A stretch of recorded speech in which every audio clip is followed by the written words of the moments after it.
बीच विशिष्ट अतिथि के रूप में पधारी professor doctor Sonal Singh ma'am को मैं इस मंच पर अगले उद्बोधन के लिए आमंत्रित कर रही हूँ और आप सभी से गुजारिश जोरदार तालियों के साथ इस मंच पर मैं आमंत्रित डॉक्टर सोनल सिंह। सस्नेह अभिवादन और आत्मीय अभिनंदन। मैं अपना उद्बोधन हिंदी में ही देना चाहूँगी ताकि मेरी कही हुई बात आप सभी के हृदय को स्पर्श कर सके।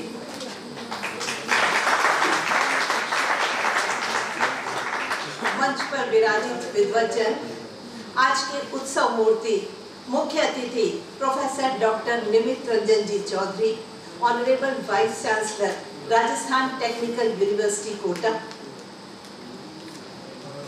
आज की गेस्ट ऑफ ऑनर और सेमिनार डायरेक्टर सम्माननीय doctor Mridula Chaturvedi, officer on special duty department of language and library government of Rajasthan Jaipur, कार्यक्रम की अध्यक्षता कर रही परम आदरणीय Shrimati Mamta Kumari Tiwari, additional divisional commissioner Kota, सभागार में उपस्थित सुधीजन, शिक्षाविद, पुस्तकालय अध्यक्ष, पुस्तकालय कर्मी, LIS टीचर्स, शोधार्थी और विद्यार्थी वृंद, यहाँ उपस्थित ज्ञान के उत्साही समर्थक, विभिन्न सत्रों के कीनोट स्पीकर्स, पत्रकार बंधु और हम सभी को एक जाज़म पर एकत्रित करने वाले डॉक्टर दीपक कुमार श्रीवास्तव,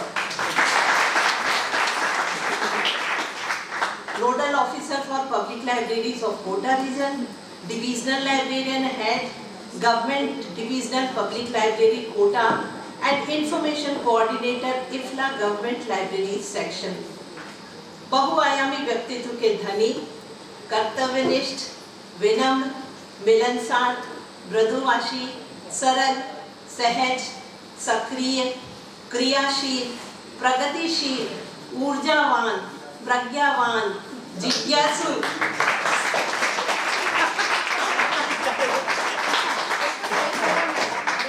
सकारात्मक दृष्टिकोण रखने वाले, वर्तमान में जीने वाले, रूपांतरण को स्वीकार करने वाले ऐसे ज्ञान प्रबंधक जो समाज के बौद्धिक उन्नयन हेतु प्रतिबद्ध हैं, या यूं कहें कि एक रियल पब्लिक रिलेशन ऑफिसर जो अपनी चिर परिचित मुस्कान से पाठकों के निकटस्थ और घनिष्ठ बनकर उनका विश्वास जीतकर एक फ्रेंड, फिलोसोफर और गाइड के रूप में उनकी बौद्धिक समस्याओं का समाधान खोजता है। प्रत्येक पाठक को उसकी वांछित सूचना के लिए यथा स्वरूप में यथाशीघ्र आपको और आपकी पूरी टीम को बधाई देती हूँ। आपने मुझे इस सुंदर आयोजन का साक्षी बनने का सुअवसर प्रदान किया, आपके प्रति आत्मीय आभार व्यक्त करती हूँ। ये आपका ही सामर्थ्य है कि ये सेमिनार यूं तो स्टेट लेवल का है, लेकिन इसकी गूंज विदेशों तक है।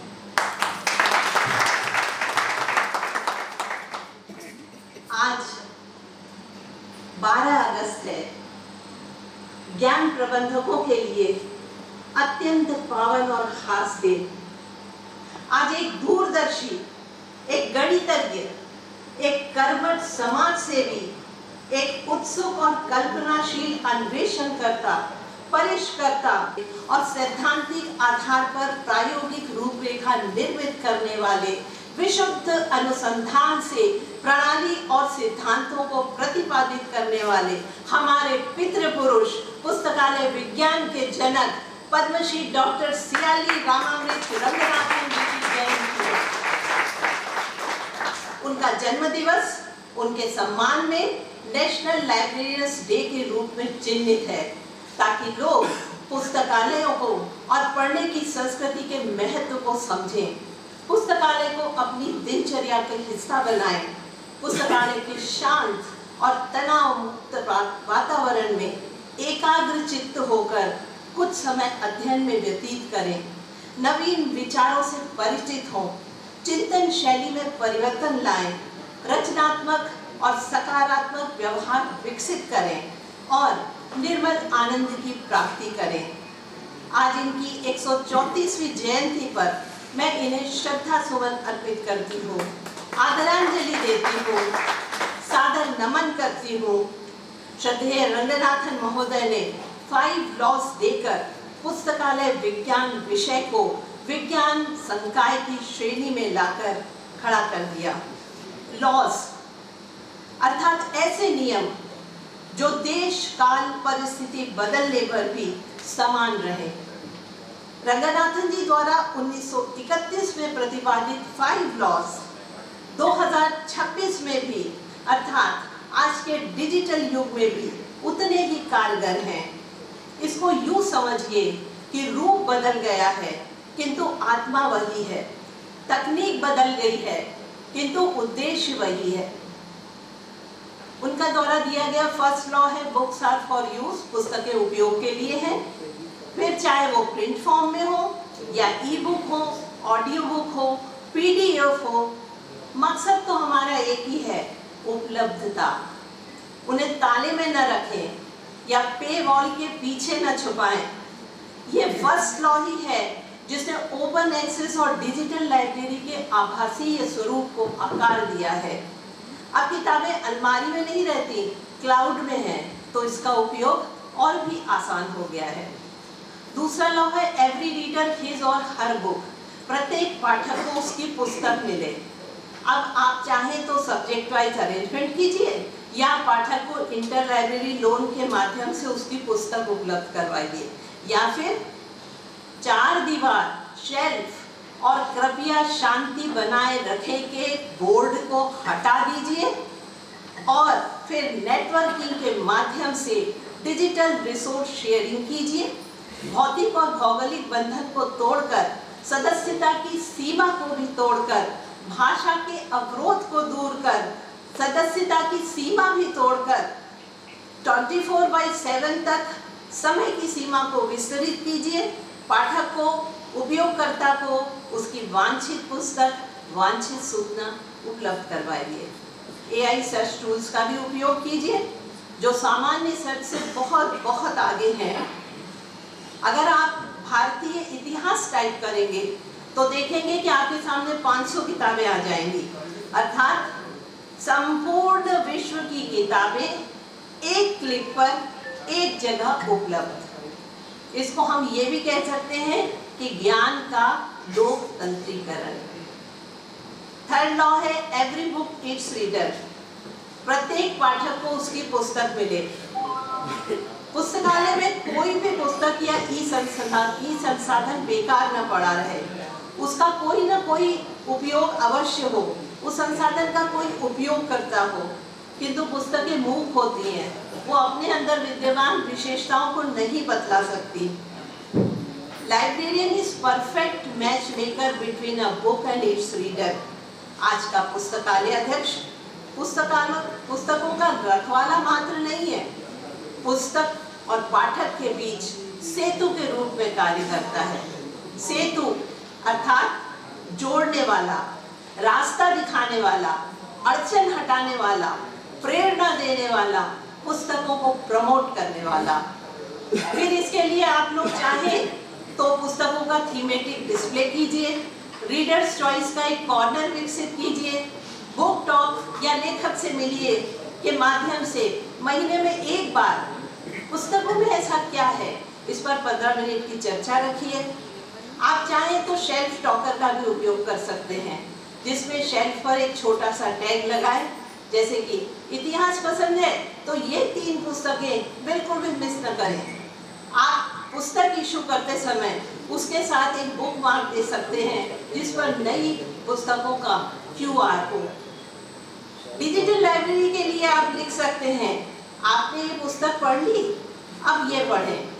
इसके साथ लाइब्रेरियन चाहे तो अपना नोट भी लगा सकते हैं, जैसे कि रिसर्च के लिए चैप्टर 4 सबसे ज़रूरी है।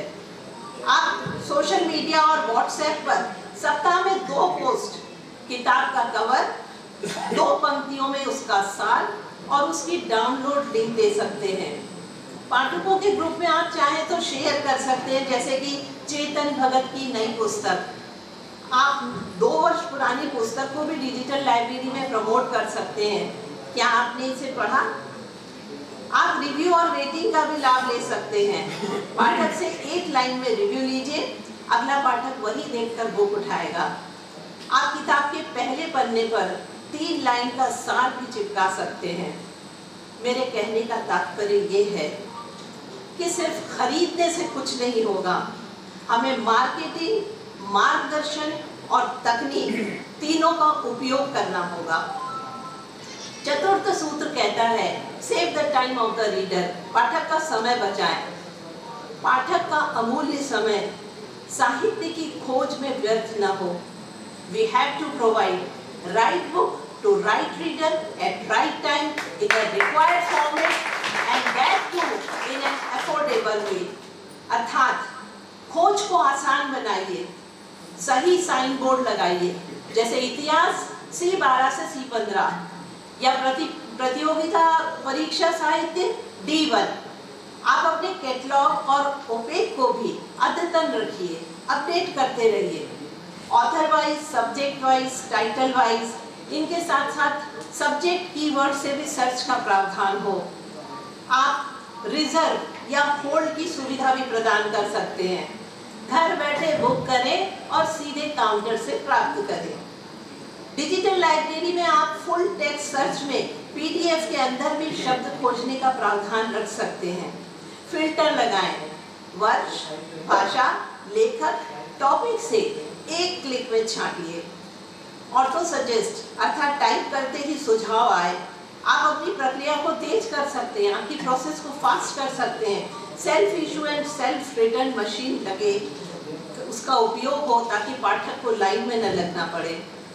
व्हाट्सएप और ईमेल अलर्ट के द्वारा आप उन्हें संदेश दे सकते हैं, जैसे कि आपकी बुक आ गई है या कल ड्यू है। अपनी लाइब्रेरी में फॉर्मेलिटी कम रखें, अर्थात लॉगिन एक बार और फिर ओटीपी का झंझट नहीं। डाउनलोड भी एक क्लिक में। अगर आप अपनी लाइब्रेरी में 3 पासवर्ड या फॉर्म भरवाएंगे तो पाठक भाग ही जाएगा। पाठक की जिज्ञासाओं का त्वरित उत्तर दें।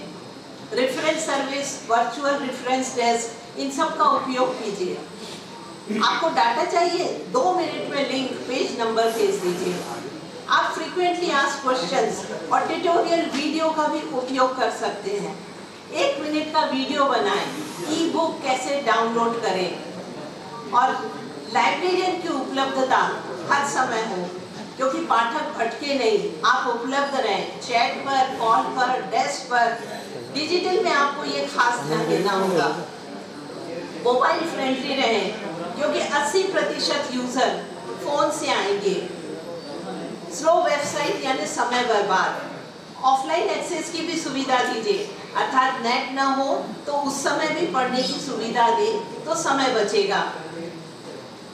अर्थात सर्च में, इशू में, लॉगिन में उपयोगकर्ता का समय व्यर्थ ना हो।